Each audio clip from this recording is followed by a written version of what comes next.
धनबाद आ रहे थे, तो बैठे हुए थे, तो हमारे सामने में दो तीन आदमी थे, परिचय हो रहा था। हमने अपना परिचय दिया कि हम इंजीनियर हैं, सिविल इंजीनियर हैं। और मेरे सामने एक दूसरा आदमी था, वो बोला कि हम एडवोकेट हैं।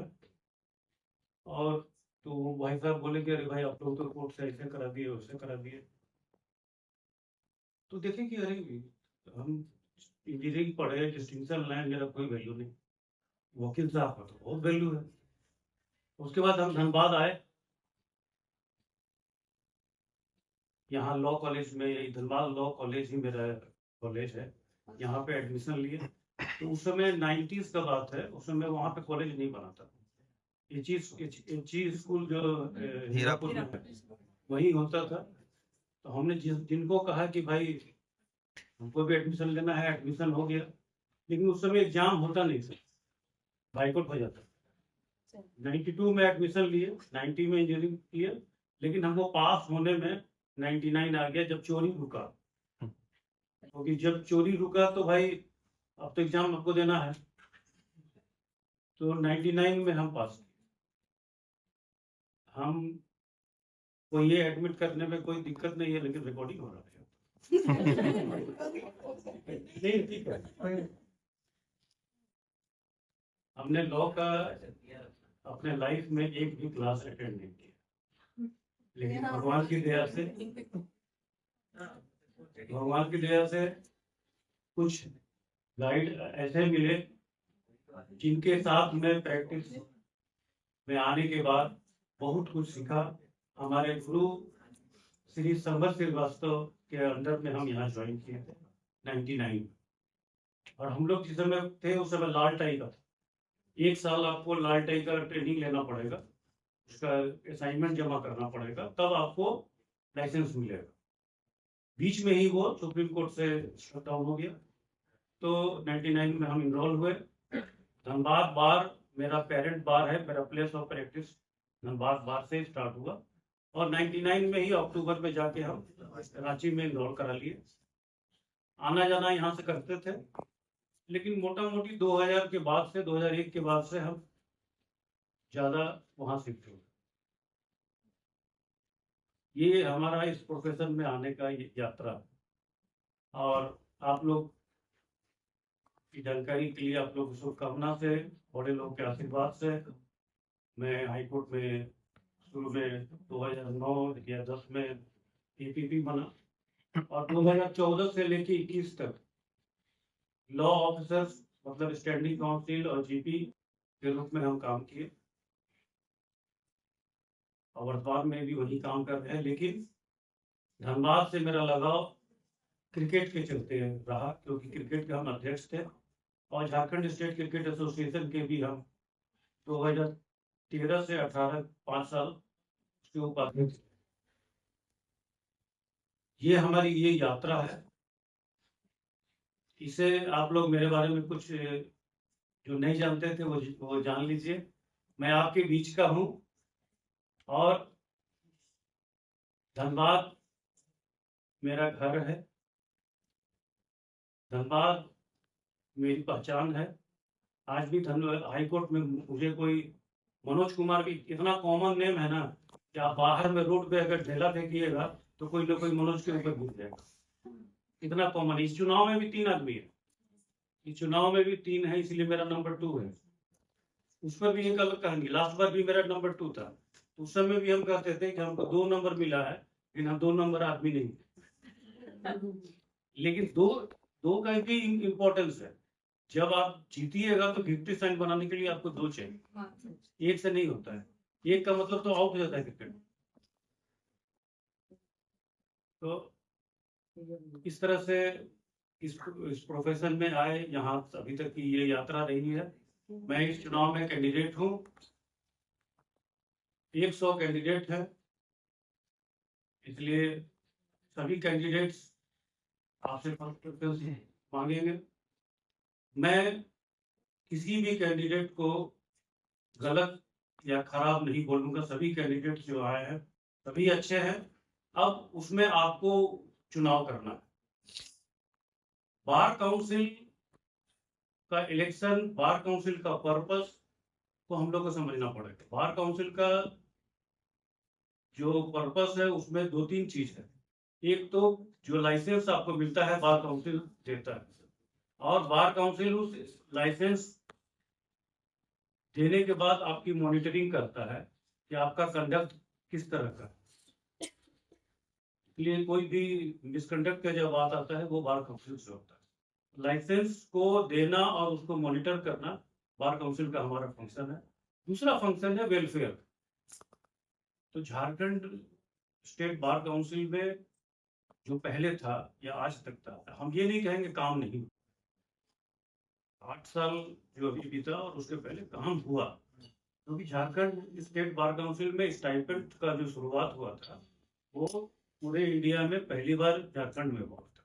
1000 रुपया से शुरू हुआ, लेकिन अभी वो 5000 तक पहुंच गया है। 5000 में इस बार जो पेमेंट जिनको नहीं आया है, उम्मीद है कि 28 तारीख तक उनका पेमेंट आ जाएगा, लेकिन 2500 आएगा। स्टेट का जो कंट्रीब्यूशन है वो स्टेट का पैसा नहीं आया, उसके चलते इस बार नहीं आ रहा है। इसके अलावा पेंशन स्कीम है, इसके अलावा डेथ क्लेम है। ये टोटल जो बेनिफिट होता है ये ट्रस्टी कमेटी से मिलता है, और हमको उम्मीद है कि आप लोग सब कोई ट्रस्टी कमेटी के मेंबर होंगे। तो नहीं है वो बन जाइए, क्योंकि हम अपने कार्यकाल में कोशिश ये किए मैक्सिमम लोग इसका मेंबर समझे। वही एक संस्था है जहां से एडवोकेट के वेलफेयर का काम होता है।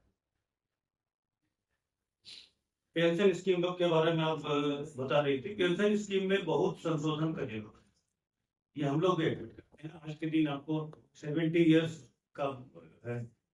70 ईयर्स के अलावा क्या है कि आपको पेंशन 10 साल के लिए ही मिलता है, उसको लाइफ करने की आवश्यकता है। अगर उनका डेथ हो जाता है तो उनकी स्पाउस को फैमिली पेंशन भी 10 साल ही मिलता है, उसको भी लाइफ करने का आवश्यकता है। ये सब डिपेंड करता है कि आपका अर्निंग क्या है। तो ट्रस्टी कमेटी का अर्निंग जो है वो सिर्फ जो वेलफेयर स्टैम्प हम लोग लगाते हैं उस पर। और अभी जब हम आपको गए थे पलामू करते हैं, पाकुड़, साहेबगंज, राजमहल, तो वहां पे वो स्टैम्प अवेलेबल नहीं था। तो ये बार काउंसिल की जिम्मेवारी है, इसको ठीक से अगर चलाया जाए तो ये सब स्कीम आगे बढ़ सकती है। जहां तक बार काउंसिल का अपना बात है, बार काउंसिल पहले इनरोलमेंट में आपको 17,000 15,000 कुछ फीस मिलता था, अभी 700 रुपया सुप्रीम कोर्ट के आदेश से हो गया। अभी बार काउंसिल को चलाना कैसे है ये अपने आप में बहुत बड़ा क्वेश्चन है, क्योंकि आपको सिर्फ स्टाफ पेमेंट बार काउंसिल का 1,15,00,000, और अगर 1000 इनरोलमेंट होता है तो आपको 70 लाख रुपए आएगा, तो आप लगभग आधा पे हैं। इसलिए आने वाले समय में बॉडी ऐसा होना चाहिए जो बार काउंसिल के अर्निंग को बढ़ावे। अब वो अर्निंग कहाँ से आएगा उसको देखना पड़ेगा। ऐसा बार काउंसिल होना चाहिए जो अर्निंग का स्रोत खोजे, सरकार से अपना कॉम्बिनेशन बनावे और उस पर काम करे। मैं आपको ये आश्वस्त जरूर करूंगा कि अगर मैं आया व्यक्तिगत तौर पर, सामूहिक तौर पर इन सब चीजों को जो वेलफेयर स्कीम चल रही है उसको सुचारू रूप से पहले चलाना, उसको बढ़ाना, उसको संशोधन करना में जो आपकी भावना है उसको मैं जरूर ध्यान रखूंगा। दूसरी बात है कि अभी जो आप लोगों ने कहा कि सुविधा नहीं, ये हर बार में स्थिति यही है, लेकिन तो भी ठीक है। हाँ, बाथरूम के लिए कि आपको रिपोर्ट दिया है। बाथरूम का जो बात है ना, वो बाथरूम का स्थिति आपको 6 महीना में ज्यादा ठीक हुआ होगा। 6 महीना 6 या 8 महीना पहले और खराब था। वो उसके पीछे का कारण हम बता रहे हैं। जब justice Sujit Narayan Prasad acting chief justice बने थे, जब जस्टिस सुजीत नारायण प्रसाद बने थे तो उन्होंने बार काउंसिल के साथ एक मीटिंग किया था। उस मीटिंग के आधार पर वो हर एक डिस्ट्रिक्ट जज से रिपोर्ट मांगे थे, क्योंकि उनके सामने ये बात हम लोगों ने बताया था कि बहुत से बार में महिलाओं के लिए शौचालय नहीं है। तो उसमें रिपोर्ट आया, उसमें वहाँ की टीचर ने बताया कि भी सब जगह काम कर रहा है और झारखंड सरकार का ये निर्णय हुआ है कि हर डिस्ट्रिक्ट में वो बार बिल्डिंग बना के देगा, जिसमें 11 जगह सेंक्शन हो गया है। उस 11 में अभी धनबाद नहीं है। धनबाद आने वाले समय में होगा। धनबाद के नहीं रहने का कारण 2-3 कारण है कि ट्रांसफर होगा कि नहीं होगा, कहाँ बनेगा, ये सब कुछ टेक्निकल कारण था। अभी जैसे साहेबगंज में आप जाइएगा तो बिल्डिंग बन रहा है, खूंटी में बिल्डिंग बन रहा है और सब जगह महिलाओं के लिए एक ब्लॉक है। मैं भी एज ए मेंबर, जैसे आप हैं वैसे हम भी मेंबर हैं, एज ए मेंबर हमारा भी ये जरूर ख्वाहिश रहेगा, प्रयास रहेगा कि जो ही बिल्डिंग यहाँ पे है महिलाओं के लिए कॉमन रूम तो कंपलसरी है। ऐसा कोई बार हो ही नहीं सकता जहाँ महिलाओं के लिए कॉमन रूम नहीं हो। और मुझे ये इंप्रेशन था कि कॉमन रूम तो पहले था। नहीं सर, कभी नहीं। था, उसमें ताला बंद था। ठीक है, बट वो इतना साइड में है, कभी अरे पीछे एक सीढ़ी के जस्ट ऊपर है।